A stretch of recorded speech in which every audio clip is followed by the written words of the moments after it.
Hi, everyone. Welcome to Nom Watch Review, part of Nom Talk Network. Excuse me. On the show, we review the latest film drops or throwbacks, and my cat's destroying the room, so he's going to enjoy that.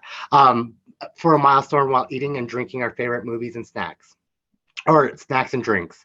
I'm your host, Erric Ramirez, and right now I'm enjoying Tostito spinach dip and have a nice orange soda because I'm doing No Drink November. So, and I am happy to introduce our guests for tonight, our wonderful producer Stephanie and Jordyn. Stephanie, go ahead and introduce yourself, even though everybody already knows.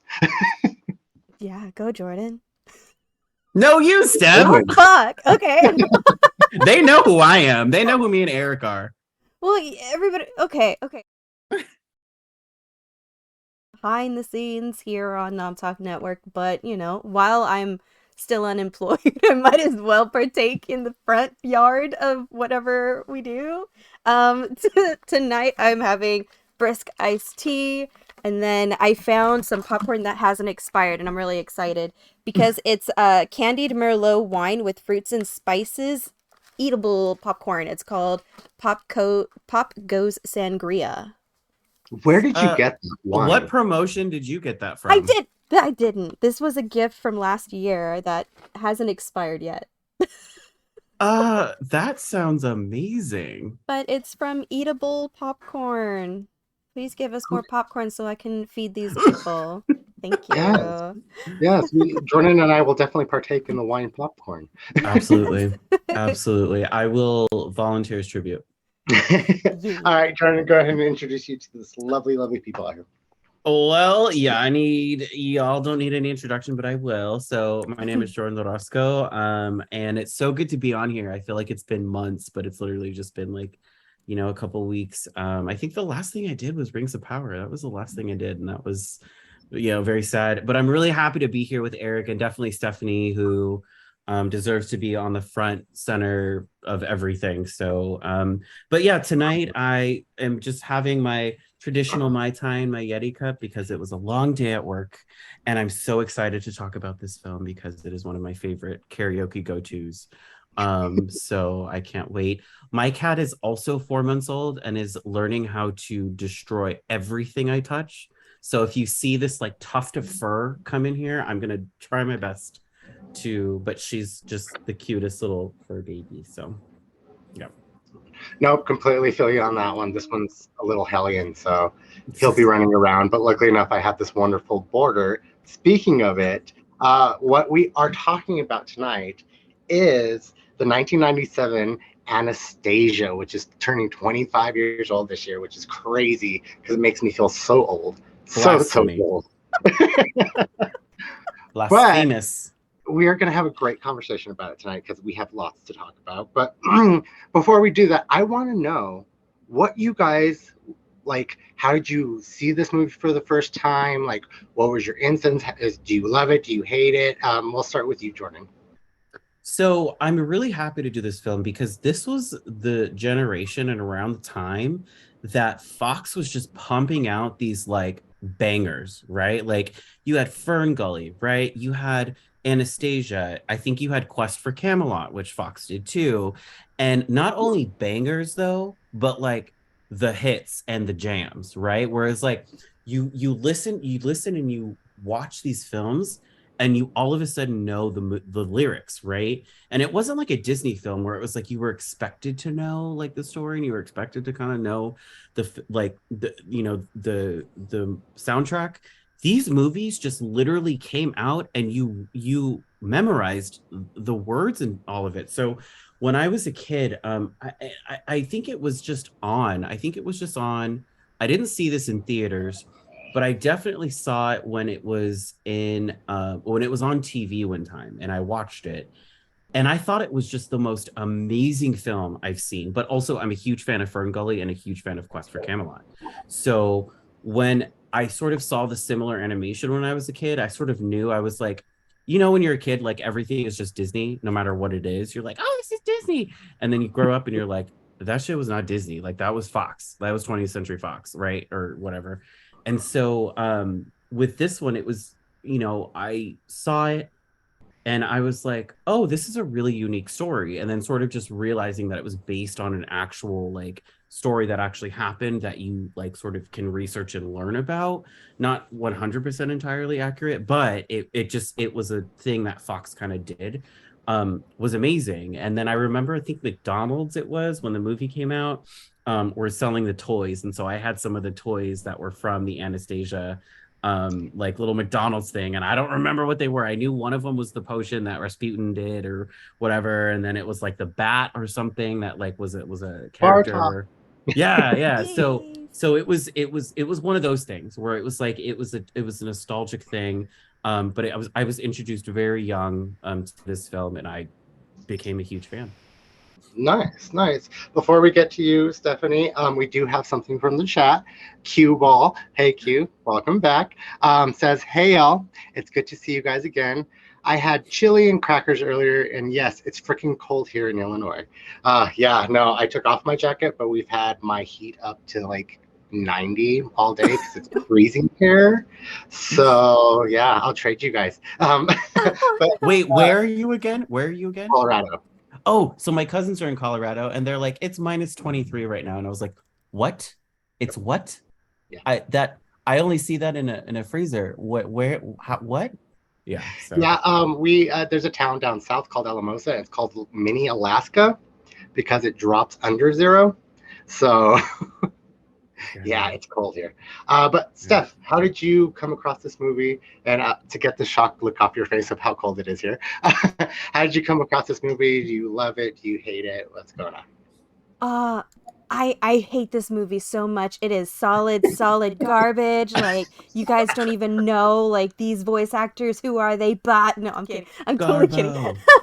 No, I love this movie. Like, I was a kid, obviously. I was a kid when it came out.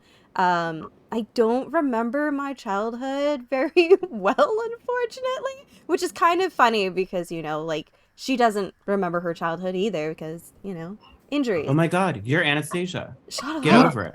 Get out of here. No. No. But I remember seeing it and being like, as Jordyn said, thinking, oh, like any hit slamming movie cartoon back then with a musical is obviously Disney. And then as soon as I realized, oh, this isn't Disney, this is a different company, and they don't sing, it's these people, I was like, well, who are these beautiful angelic voices, and how do we find them? And I didn't even realize that um, the grandmama was Angela Lansbury. And I, Rest in peace, Angela. yeah, so much. But yeah, like it was always like a completely magical experience every time I watched it. And now she is officially, or she is technically part of the Disney verse. And Yeah. I'm waiting for them to like really dig, because there was a lot of drama back then, and the reason behind Don Bluth leaving and doing his own thing. But yeah, it's No, quite the tale. the drama in this movie between Disney and John Booth and all of that, like it. But we'll get there. We'll get to that. But I love this movie. I remember actually seeing it in theaters because it was around the time that Mortal Kombat Annihilation came out as well. Sorry. Yes, Yeah. we remember that movie. We don't But it was talk around about the Bruno. same time. So Yeah. like I went and saw Mortal Kombat and then saw this poster, and the little Gaby inside of me was like, who's this princess? Like, I have to see this movie. And when my mom took me and everything like that, and then I just remember the songs, like Jordyn was saying, they were just so catchy, and you learned them because they just had it was something different that Disney wasn't doing for me. It was a little grittier, a little grungier, and I loved it about it. And like I've watched it all the time. So happy that Disney picked it up, because now it's going to go on Disney Plus and become bigger and better and everything. And now she's a Disney princess, like she rightfully should have been in the first place. But so much so that my sister, when she was about to be born, my dad and his wife were like, what should we name her? And her middle name is Anastasia, because I was obsessed with this movie. And I said, you should name her that. So that's why she got her middle name. Oh my God, that's Yeah. so adorable. But yeah, no, I love this movie. We are going to get into popcorn ratings before we jump into everything. We do have our first one though. Cue Ball says he gives it 4 out of 5. It's a good story and the music was okay and the animation was amazing though. The pacing was a little bit slow at the beginning, but all in all, it's a beautiful film that never gets old. Completely agree with you, Cue Ball. I also gave it a 4 because pacing through some of the movie does go back and forth a little bit. And however much I love Rasputin, his scenes, to me now kind of seem like they're just thrown in there. Great songs and everything. Love him. Love that he's in it. But they just seem a little thrown in it compared to the rest of the story. Stephanie, we'll start with you with your popcorn rating. What do you think? I gave it a 4 out of 5.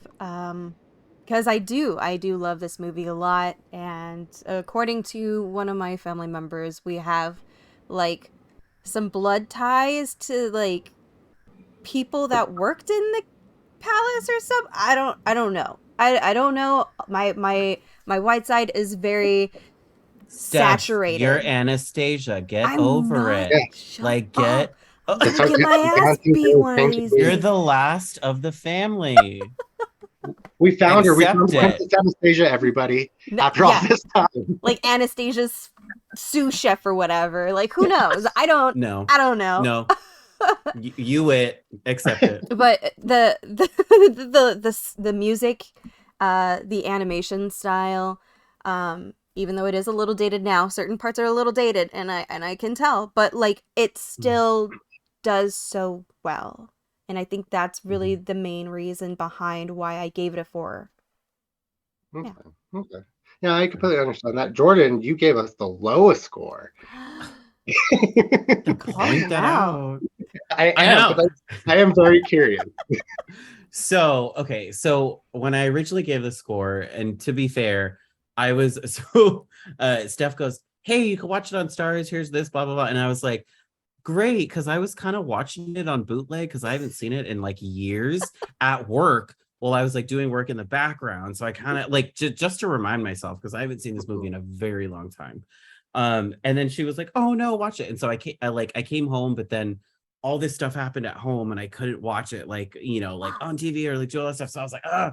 And it's not because of the quality, but I will say, just reminding myself and watching it.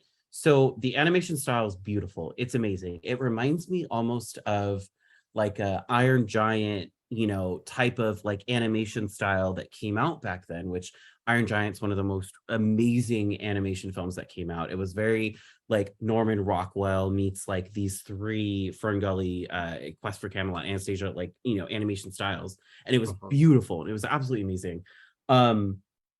For me, yeah, the pacing was super slow. Like as a kid, you're not worrying about pacing. You're not worried about all this stuff. You're worried about colors, you're worried about characters, you're worried about songs, and you're worried about magic. Like that's all, like at least for me, that I was worried about, being, a kid. And watching this film, all of that shit was like, oh yeah, like give it to me. Don't spoon fed me, give me the whole bowl, right? Like just do it, right? And as a kid, that's what you're looking for. But as an adult, like looking back, this is still very nostalgic, but at the same time, this isn't my favorite animation film, and this doesn't even come close to like my top 5 because there's certain things, that I think, take precedent over that. And I think things that, more animated films that have hit, more central to like my story and like how I've sort of grown up with, and sort of seen myself with. And so I think that's why I did 3.5 out of 5. But I will say, Wait, what was that again? I kind of missed that. With my chest, 3.5 out of 5. But I will say, it is coming close to a close 4, only because so obviously the 2 most popular songs, they're my karaoke go-tos. Every time I do karaoke, I'm constantly singing one of these 2 songs. And when I learned about who did all the voiceovers for the characters, I completely just like people that I have loved and cherished in my childhood, were absolutely abundantly in my life since then. So I think I think my rating is being raised to a 4 because it's just it's a good film. It's a good animated film altogether, but it's not my like favorite or in my top 5. Okay, Wait, did okay. he just change his rating? Like, You did. I pulled an Alejandro. Yes, I pulled an Alejandro. See, now later we'll talk after about what your top 5 are because now I'm curious. Oh shit, I gotta remember that. No, I'm just kidding. Imagine But it's not my top 5. Okay, what are your top 5? the little vamp. No, I'm joking. But no, actually, that's what we're going to get into before everything is the cast of this movie because it was a phenomenal cast. You had Meg Ryan as Anastasia, John Cusack as Dimitri, Kelsey Grammer as Vladimir, Christopher Lloyd Rasputin, Hank Azaria Burtok, Bernadette Peters as Sophie, Angela Lansbury as the Dowager, and then you also had very famous voice actors singing the parts of Anastasia, who was Liz Caleray, John Ducatz as Dimitri, and Jim Cummings as Rasputin, who was classically the voice of Winnie the Pooh. So Yes, you actually listen to it, you can hear it a little bit. you can. Also, we do have young Anastasia being Kirsten Dunst, like at the start of her career and everything like that. So there was just jam-packed full of stars. And Jordyn, I know you mentioned this before, like finding that out now that we've been doing research and everything like that. What did you think? Like Fox was pulling a banger here. What were your feelings about it? Banger, because first of all, like I was exposed really early to a lot of adult films, not like XXX, get your gutters out of the mind, but I was exposed early to right, like ooh, but like as you both know, because I've been on several with you, Eric and Stephanie, we've talked, but like I was exposed to like Alien, I was exposed to Predator, I was exposed to Leprechaun, all those things, but I was also exposed to like Back to the Future. I was exposed to a lot like not yeah, is it? Yeah, Seinfeld, right? Wait, is that what Kelsey Grammer Seinfeld, said? the show about nothing. No, Frasier. Frasier. Frasier, thank you. Darling, Frasier. Sorry. I'm sorry. I don't know what country I'm in, but yeah, so and then it was like Back to the Future, right? Like Christopher Lloyd, and then it was like Bernadette Peters, right? Which you and me have talked about when we've done when we did Cinderella, right? We're like, we knew who Bernadette Peters was. Like, I'm a fucking queer person in high school, like musical theater. I knew who fucking Bernadette Peters was. And then you had Kirsten Dunst, which it's like when I was in high school, that was like Bring It On, like era. So when I saw this as a kid, I had no idea who these voice actors was. I wasn't even into this. I didn't research, I didn't do all of that. Then I found out that, that Meg Ryan did the voice of Anastasia. Correct me if I'm wrong, but I believe she also did Krista in Fern Gully. Is that wrong? No? Am I wrong? I could be wrong. Who is that? I don't think it was though. But she also, I think she did voiceover for another character, and I found out and I connected the two, and I was like, oh my god, like this is amazing. And then finding out that like John Cusack and Kelsey Grammer all like did these voices, I'm like, I have this weird thing. Okay, so I'm gonna admit this. I'm gonna admit this to everybody in the world. I have this weird thing that when I find out who did the voice of a specific animated character, I cannot see that character the same. Like it's a weird thing. So if I know that Meg Ryan did the voice of Anastasia before I saw Anastasia, I'm gonna think it's like not less than, but like I'm gonna think it's weird. And then I hear the voice, and then I'm like, oh, well, it's really not a character, right? Like it's not like Patton Oswalt, where you're like, you can hear him and you're like, oh, that's Patton Oswalt. He's playing a mouse, but I don't really see Patton Oswalt doing the voice. It's just that's who Ratatouille is. But with like this, if I had known that Meg Ryan was doing the voice before I saw it, it would change my whole perspective on the film. And so I'm really glad I found out after this film. And I think that's kind of what makes it like the film is that like when you kind of see when you see the film and you don't really know who's doing the voice acting, I feel like it's more an immersive experience versus like me watching like Moana and knowing that The Rock is gonna be Maui, I'm like, okay, like it's The Rock. Like, oh. But I loved the entire cast of this film. They did. Oh yeah. Oh yeah. Actually, Meg Ryan, she hadn't done an animated. I think she's done something after, but before this was her first. And so they were trying to get her to do it, and she was like, no, no, no. So what they did was from Harry Met Sally, they took her voice from that, animated it, and sent it to her, and were like, look, you can do it. And so that's why she. Oh! Did you know Meg Ryan was Dr. Blight in Captain Planet? No. What? I'm in her IMDb. I was like, let me look and see who did Ferngully. I totally digressed. I'm sorry, guys. But yeah, Captain Planet and the Planeteers. She was in 13 episodes as Dr. Blight. Get out of this planet. Are you kidding me? Okay. So I was a liar. She did something before this. But that was literally just one thing. And then like mostly film and television. Yeah. Before we get to your thoughts on this Dreamcast stuff, we do have a couple of people in the chat. The Tony Sanchez, hey Tony. Hi Tony. Says howdy. Angela Lansbury and Bernadette Peters remain undefeated. Then Peggy says, I have to admit, I never watched it all the way through. I worked at Blockbuster and it was on nonstop on the trailer tape. I am ready to finally watch. And then Cue Ball says, I loved Miss Lansbury as Miss Potts, which I completely agree. And Jordyn, before I get to Stephanie, I do have to say, I do love Bernadette Peters, so much so that I actually just saw her live in concert on Saturday. And she is amazing. That woman killed it. Still this big, hair out to here, and she's still like 74 years old. Like traipsing about the stage by herself. So it was amazing. But Steph, go ahead, and what did you think of this wonderful, wonderful cast? Stupendous. And also just sorry, Tony, my Nightbot, like one of our like Autobots in our chat does not like a bunch of emojis, and I don't know why, so I apologize in advance.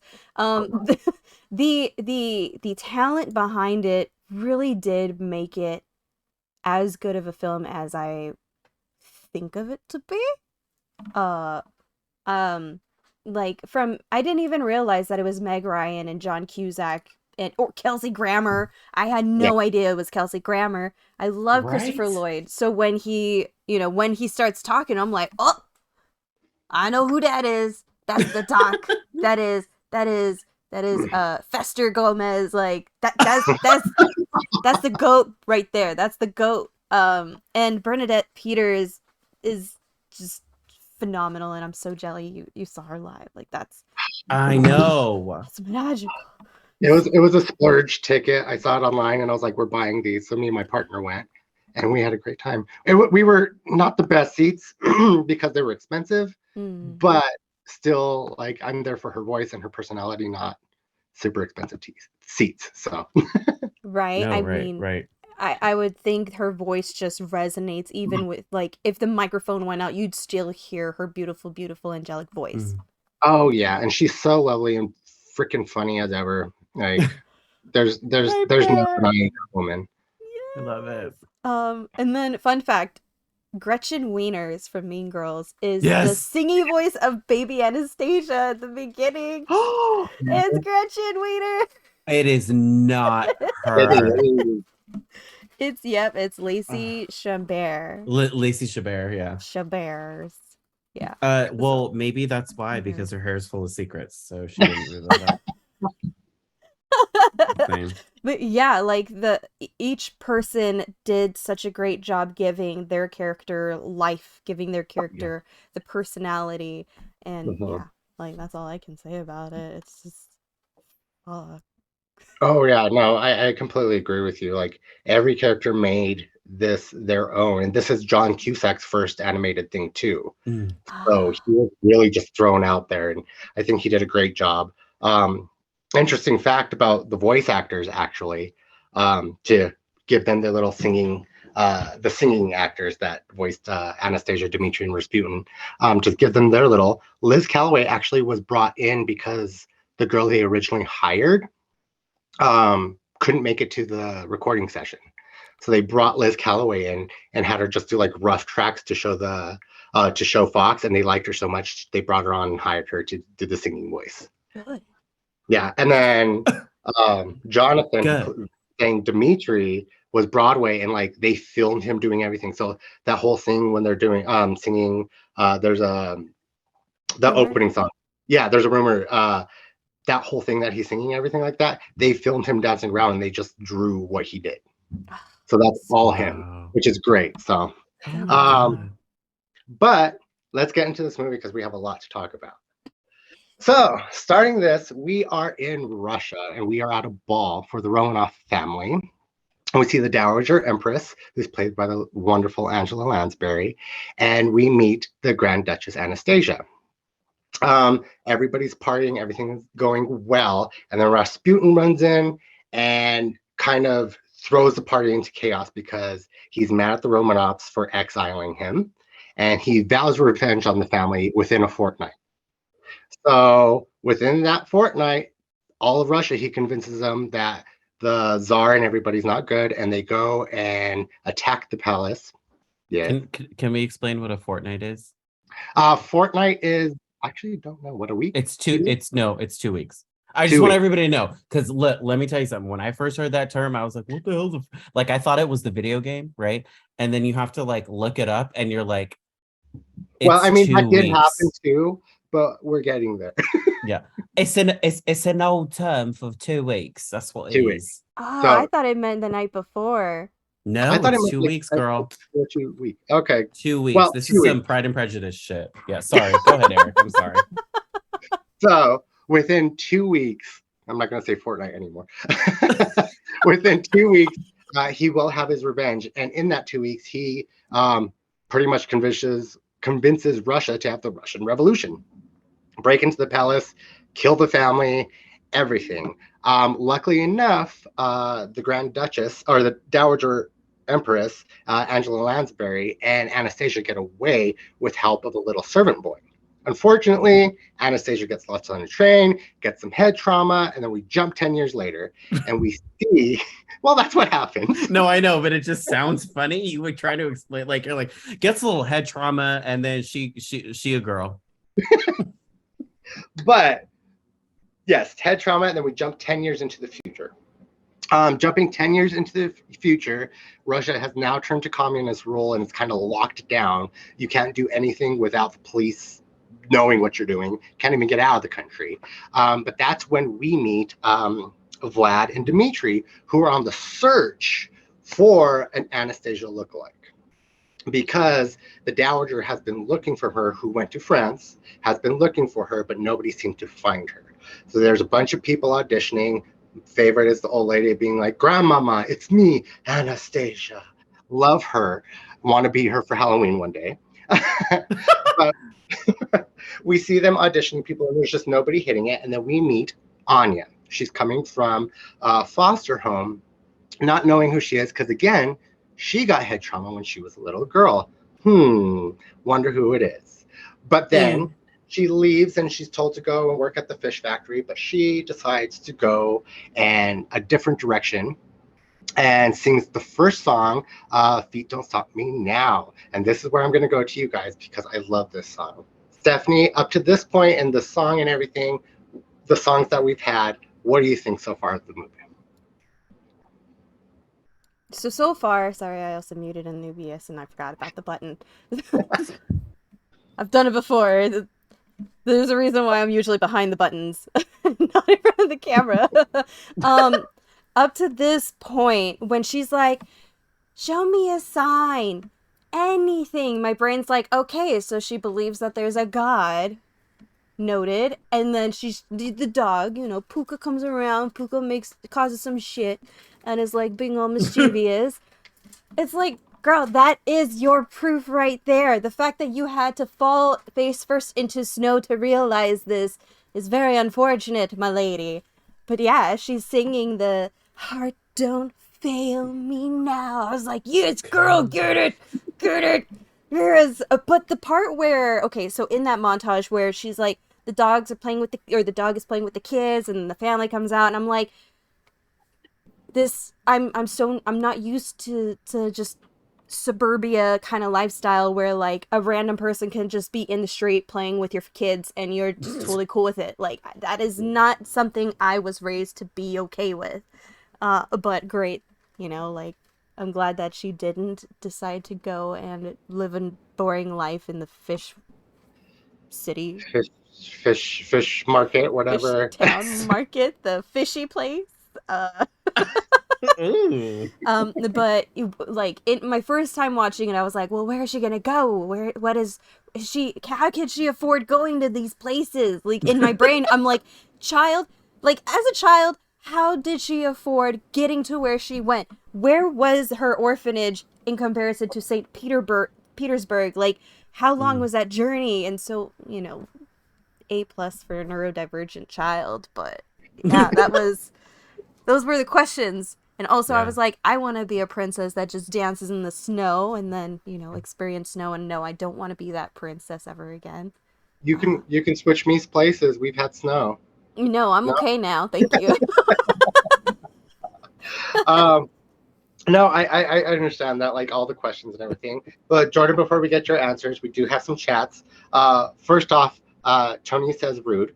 Yeah, and Nightbot Nightbot the did not emojis, want too. her to know, did not want us to know that she rated the movie 5 popcorn buckets. I checked the message and it literally is just 5 popcorn buckets. And I'm like, Nightbot, you're mean. Sorry, God. Does that monitor the chat? Yeah. Oh my God. It's supposed to, Nightbot, but he's get really over it. mean. Yeah. So What the hell? Stupid rodent. She also says Kelsey Grammer is the only Hank McCoy, which I agree. And then she did give me the line that the lady who was auditioning, it's Grandma, it's me, Anastasia. And then Peggy says for you, Jordyn, Samantha Mathis was Krista from Fern Gully. Thank you. I was like, Meg Ryan, but I was like, I feel like it was like Sam or something. Yeah. So good. But up to this part of the movie, Jordyn, now we're going to you. What did you think? And the songs, the secret in Russia and everything. Yeah. So, what's funny is, Steph, you had asked this before stream. It was like, have y'all seen the musical? And I was like, no, I really wanted to. Because when it was here, because it was here for a minute and I really wanted to see it.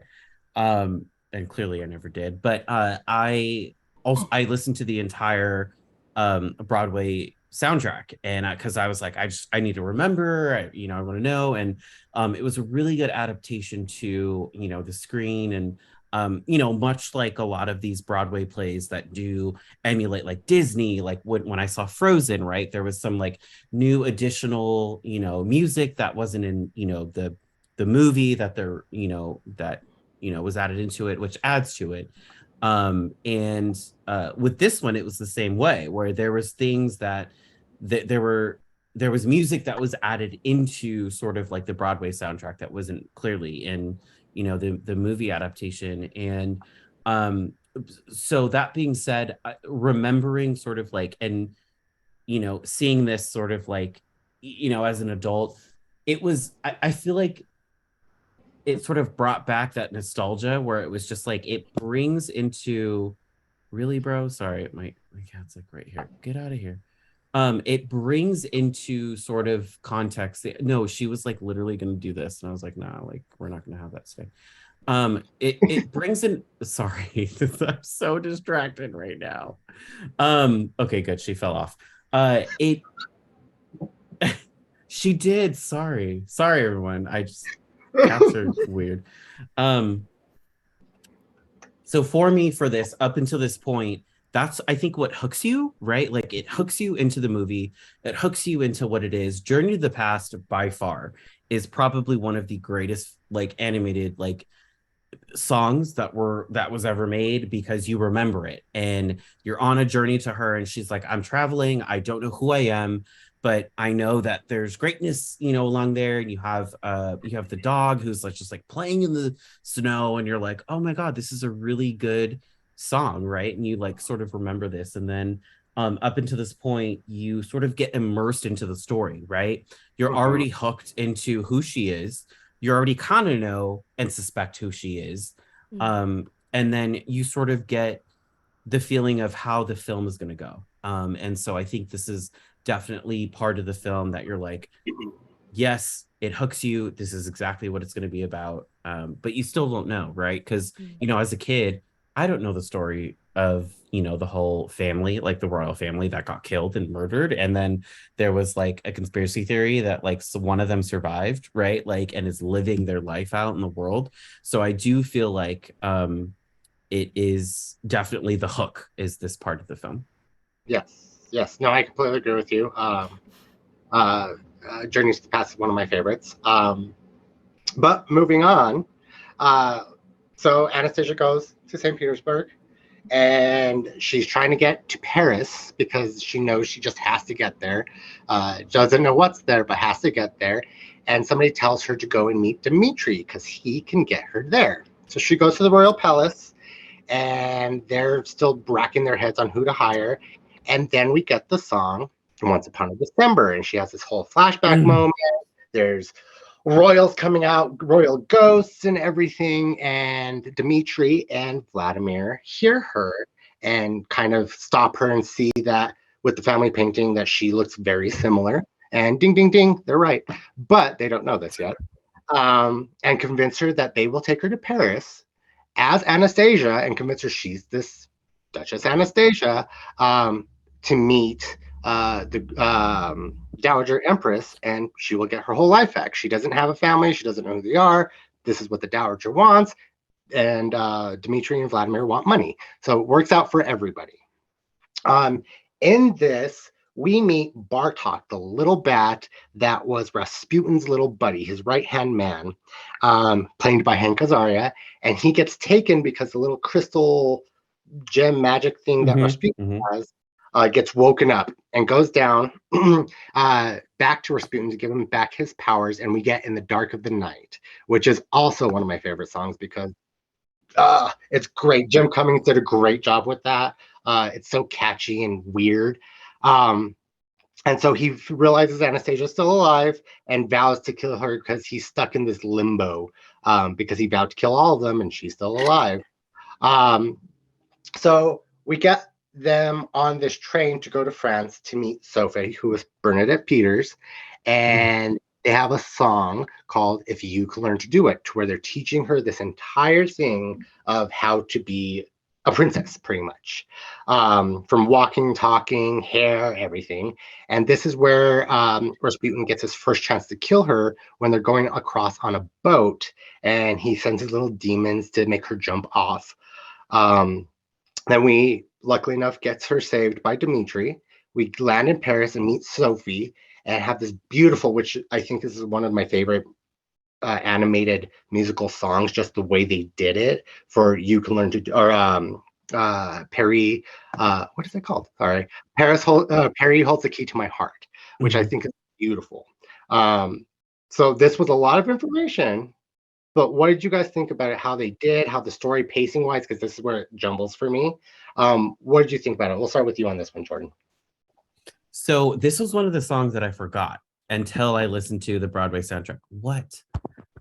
Sorry, she's walking on my, oh my God. I'm so sorry. She's walking on my thing. And if you like click a button that you can't push during Zoom, it goes, boop. So like my earphones are very good. Get off of here. Go away. So this part, sorry, God, I should have her on every stream because apparently it's entertaining. This was one of the songs that I forgot until I listened to the soundtrack for the musical, and I totally fell in love with this part. I was like, oh my gosh, because you know, you get the I don't remember who I am, you get the Once Upon a December, and you're like, oh, like she knows, and then you're like, no, she don't, she still don't know. Because she had head trauma, right? Because she had the head trauma. And so this part was just like a way for us to sort of like, and also a way for her to find, Jesus, go away. A way for, I'm sorry. This is now next time she does it, you just have to hold her up and introduce us. I tried to. Oh, see, and now she turned the camera off. Hold on, bro. So girl. Everyone, this is stop it. this is River, named after River Tam from Firefly. I love you, but you need to leave because I'm doing a thing. So you need to leave. Is that okay? Okay. Go on. Sorry. She's your little Anastasia. Well, She's just she's right. everywhere. Puka. Puka's the obnoxious little Puka. runt. She's a Puka. So Puka don't walk on the computer, please. Thank you. Oh my God, thank you. Sorry. I'm so sorry. Like, this is terrible. So I think this is the time in the movie where you see sort of Anastasia coming into herself, sort of realizing, like, how do I put this?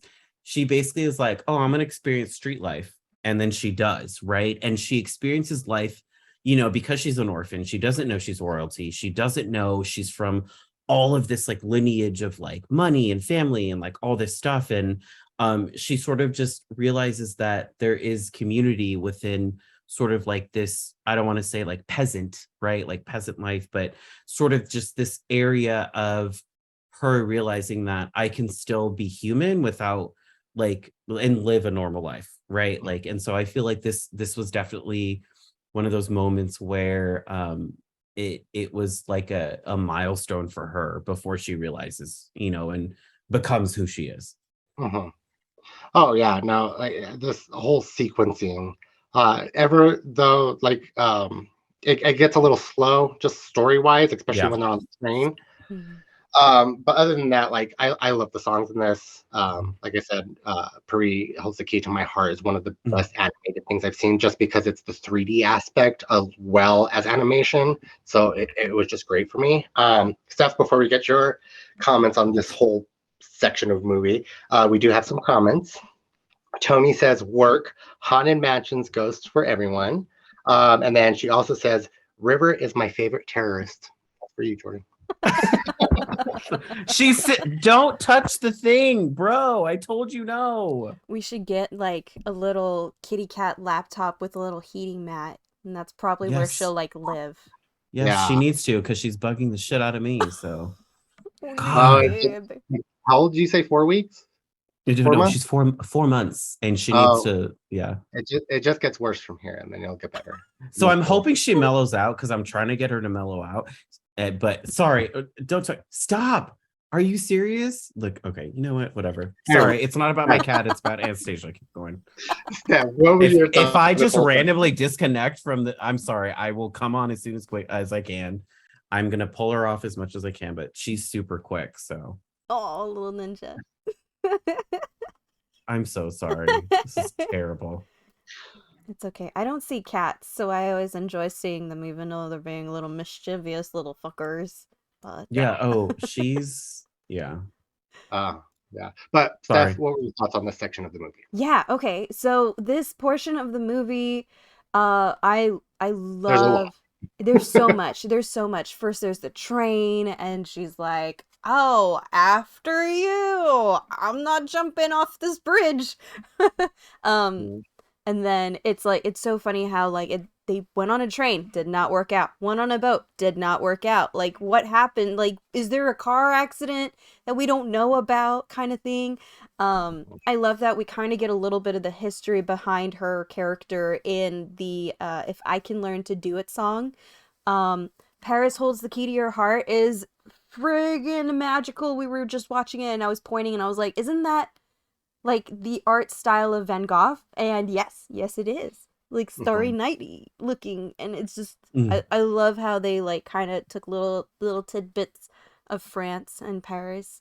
I don't think it is that friendly in person in real life in 2019, at least when I went, but it is still very beautiful. It's a very beautiful place. No place is as beautiful as an animated movie. Never. It does not look like Van Gogh's artwork in real life. No. Plus you have to deal with people. So but no, up to this point, I think the story lacked a little bit. This is where it starts getting back on track for me. Because at this point, they have convinced Sophie that she is the Grand Duchess Anastasia. And at this point as well, Dimitri realizes she actually is the Duchess Anastasia because he is the little boy that saved her. And just a couple of little things that she said that nobody else could have known, she knows. So Sophie regrettably tells them that the Dowager does not want to see any more people because she's just so heartbroken after all of these years. I think it's like 9 years or something like that, that she's been seeing all these people and just nothing's coming over it. So she's not going to see anybody. Sophie takes them out and buys her clothes and everything because she has a little plan. They're going to the Royal Russian Ballet. They never miss it. And they're going to kind of do like this, oops, like we ran into each other. This is the Grand Duchess. Oops. Oh, sorry. I like Tony's comment. Paris is only kind of Bernadette Peters. Kind of, which I just found out something today. Bernadette was actually upset with how they drew Sophie because she wanted it to look more like her and not this voluptuous woman. So she was like, can you? And then they refused to do it. So she was kind of upset with the movie for that. By the way, this is a Bernadette Peters fan vlog and also live stream. So just letting I'm just kidding. This is actually not about Anastasia. This is about Bernadette Peters. Surprise.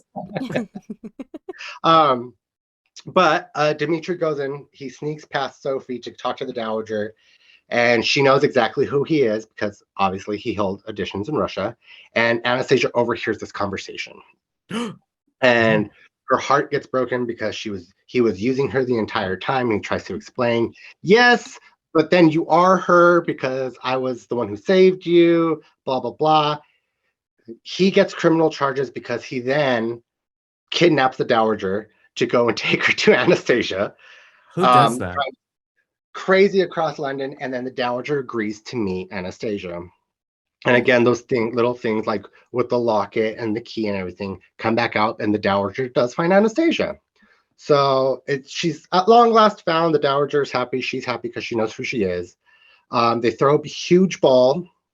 Anastasia and Dmitri are on the outs because she thinks he took the money. He didn't. He's in love with her. She's in love with him. Boy meets girl, blah, blah, blah. But at this point, Rasputin does realize he has to go up and do this, get his hands dirty and kill her himself.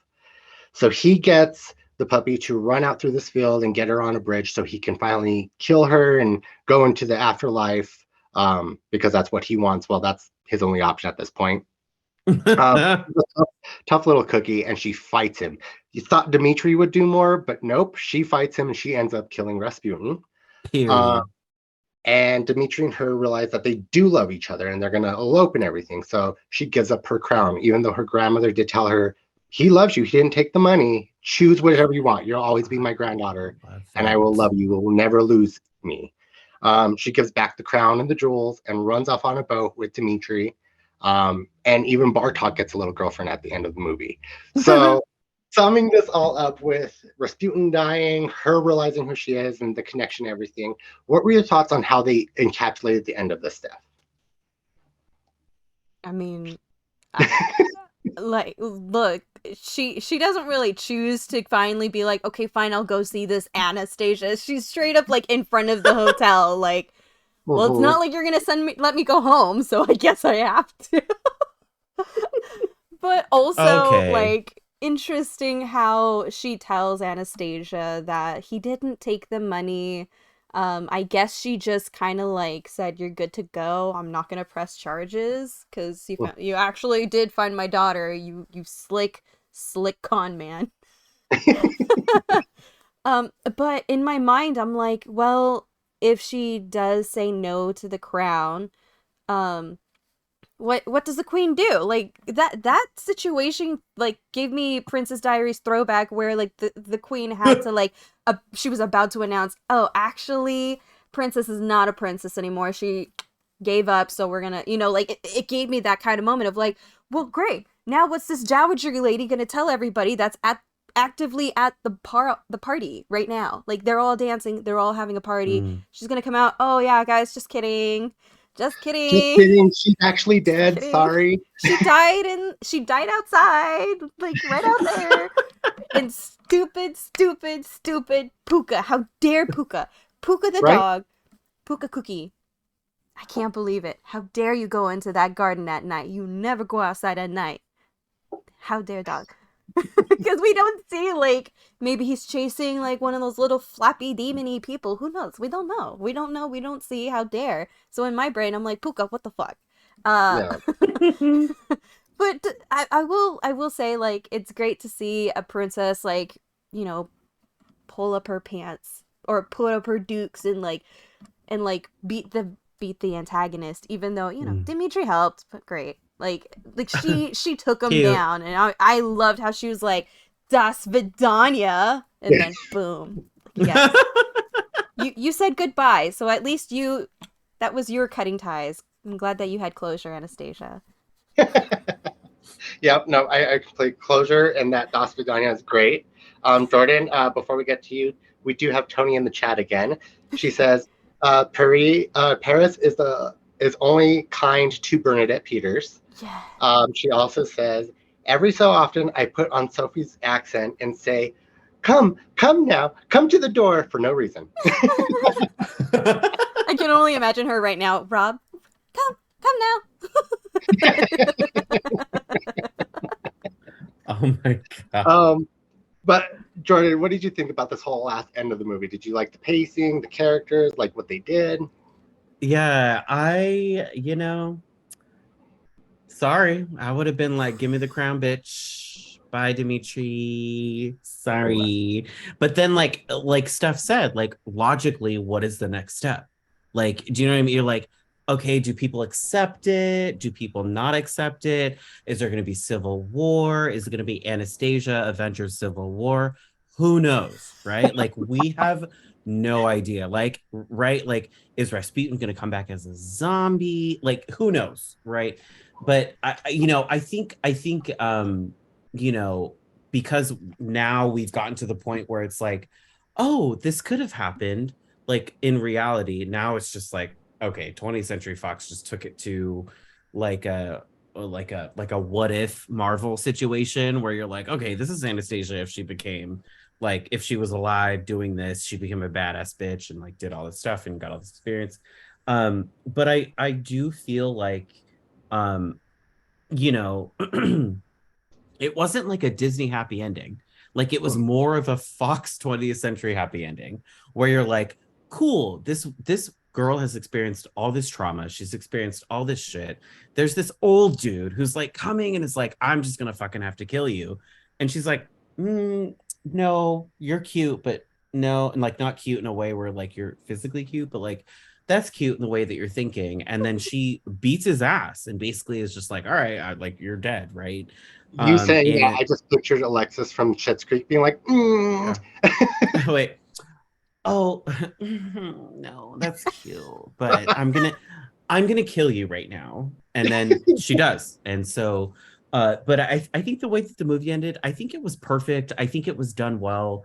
I don't think that there could have been another ending unless like Anastasia died, but they don't want to give that in an animated film, like right to kids, which would have been the what is that, the Grimm's fairy tales version of Anastasia. So I feel like it ended in a way where it was just like, great, we had completion, we had all this stuff sort of just come to a close, and her giving up the crown is very altruistic, and all the jewels and everything, and she really just wanted to be with Dimitri, and Dimitri was just like, yeah, like I didn't do this for the money, like I did this for you because you're hot and I look like every other Fox 20th Century character, and we didn't even talk about that. But yeah, I think this was I think it ended really well for this film.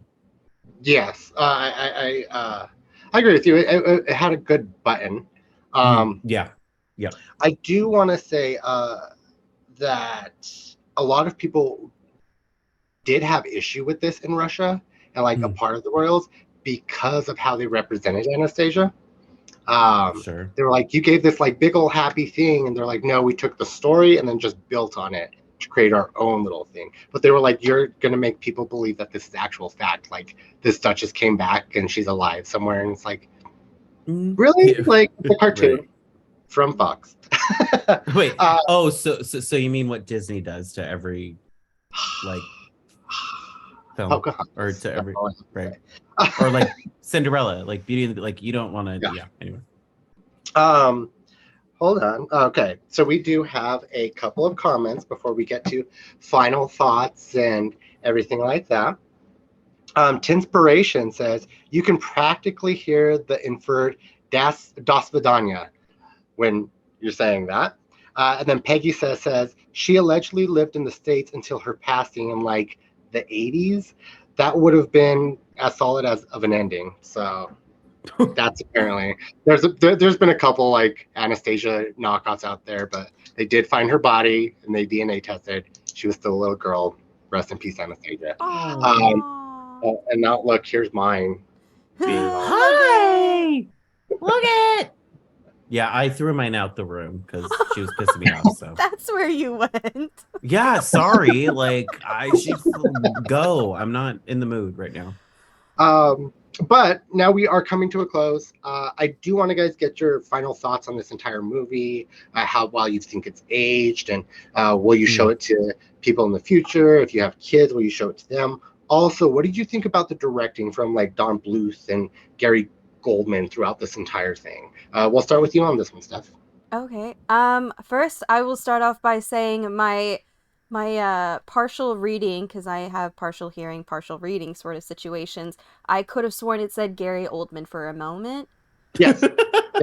And I was super stoked, and then I realized no, that there's a G there. I'm just ignoring it. And I would say the direction of the film was good. It wasn't phenomenal. Like I would say Treasure Planet is probably the closest we'll ever get to like animated masterpiece into like a film format ever, because we already had that. Y'all already had the conversation. Go check out the YouTube channel. That's fine. It's fine. I haven't seen it. Sorry. Go. We're talking about Anastasia. Go. Well, I got a blue. Okay, that's fine. I have Blu-ray. So in regards to Anastasia, it was good. I liked, again, like how they went about it. I can see why people were upset, like especially since Russia and their politics was pretty intense at that moment. Very much so to where like you say one thing that they don't like and then you're out kind of situation.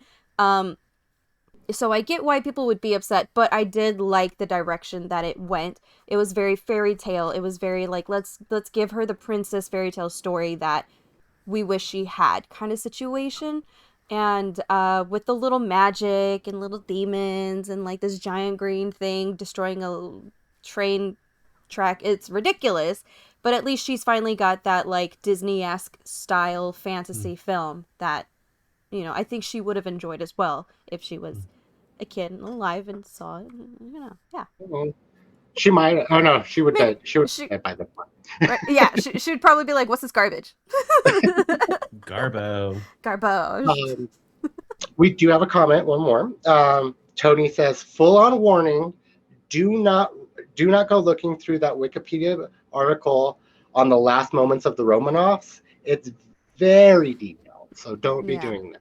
Excuse me, that's exactly what I'm gonna do when I get off this stream, Tony. I was also watching this series. It was like an anthology series on Prime called The Romanovs, and that's also another oofy one. Interesting, but also oofy. Oof. Okay. Jordyn, what were your thoughts on the directing and the rest of this movie? Yeah, I feel so with the directing. I think I agree with Steph. There's obviously some tweakings that you could have done. The pacing was like you all had said, the pacing was a little weird. But overall, for sure, I'm going to show this film to my kids. But also with the awareness that it is a fantasy, it is a fairy tale. Like this isn't what actually happened, because as a kid I was like, oh, she's a princess, or she's not a princess and she's alive and well, or in my head, oh, she is not princess, I don't know what she is doing, right? So it was a good movie for what it was. definitely encapsulated me as a kid. I loved it. It was a very, good introductory way to introduce me to the whole Romanov story. But once I learned the actual factual truth, I was like, shit, like this is a lot darker, like a lot of other Disney films, right? Like this is a lot darker than I was expecting. And so, but overall, yes, you need to show your kids this film. But also for me, like I'm sort of like partly biased to all the 20th Century Fox films that came out in like the 90s and like the early 2000s, where I'm like, yes, you're watching Fern Gully because it's about sustainability, it's about this, right? Like you're watching Anastasia because it's about this, and it's about giving up everything that you love, like jewels and crowns, because you don't care about that, right? Or like a Family History, right? Like, and even with Quest for Camelot, right? Like they were just brilliant films that were made at the time that it needed to be made. And I don't think there has been a 20th Century Fox like animated film that has reached the peak of like Anastasia, Fern Gully, or like Quest for Camelot ever. And so this is definitely a staple in that animated sort of like video library.